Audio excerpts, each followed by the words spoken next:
One of my first leadership experiences was as a discussion group leader. You've probably been to a conference, workshop, or seminar where the presenter finishes a lecture in the main hall, and the next thing on the agenda is group discussions.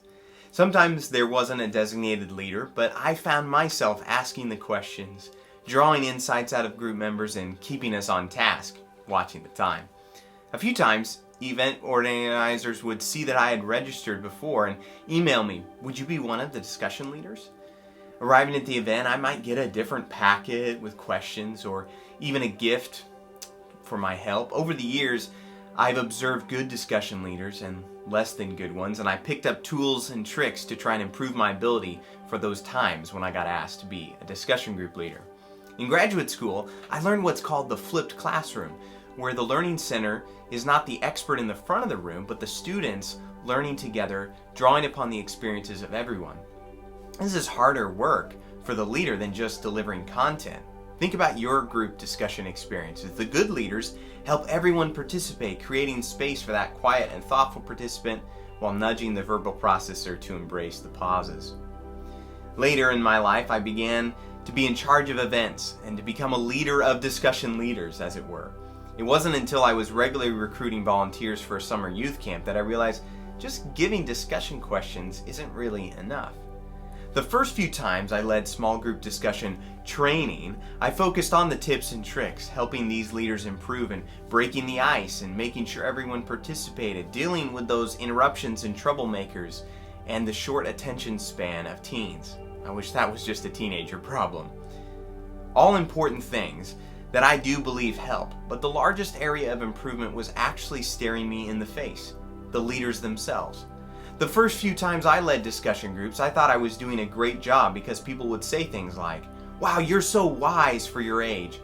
Thank you, I never thought of it the way you explained that before. I've learned so much from you."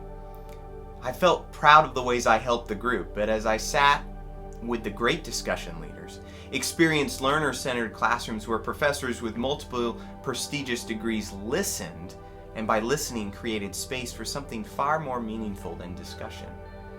There was deeper learning going on at the heart and soul level, not just a transference of facts and figures.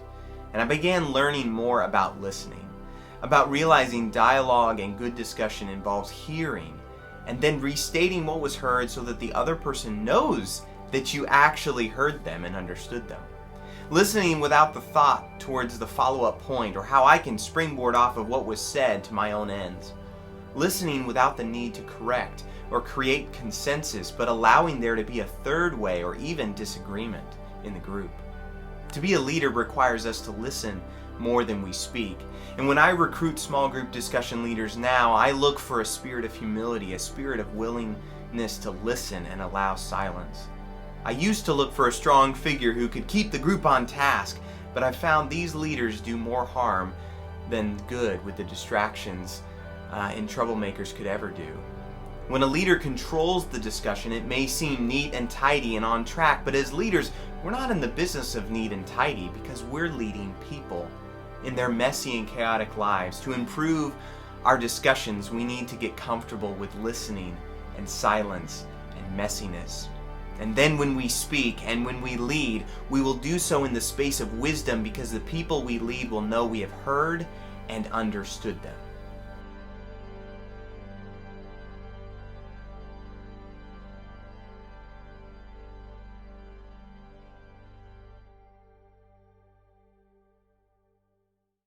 Hey, I'm Lars.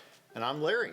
And we wanted to invite you to subscribe down below, and you can get more videos like the one you just finished watching and other things that we're creating like blog posts and other value-adding content. Yeah, I launched Improving Leaders after a decade of leadership consulting as a new focus for my business. And we're calling it a learning community because that's really what it is. And to do that, we need people like you to be part of it. Yeah, a learning community where we're all learning from each other, not just experts sharing ideas to be consumed. And so those things that we're learning from each other might be experiments and problem solving, and all of these things we're hoping will add value to each other. And these videos, they're just an entry point into that community, something we hope adds value to you. So the invitation, join us, be part of it, begin adding value to other people by clicking that subscribe button. That's just your first visit. Maybe you go to our website, improvingleaders.org, and you find out more. Thanks for watching.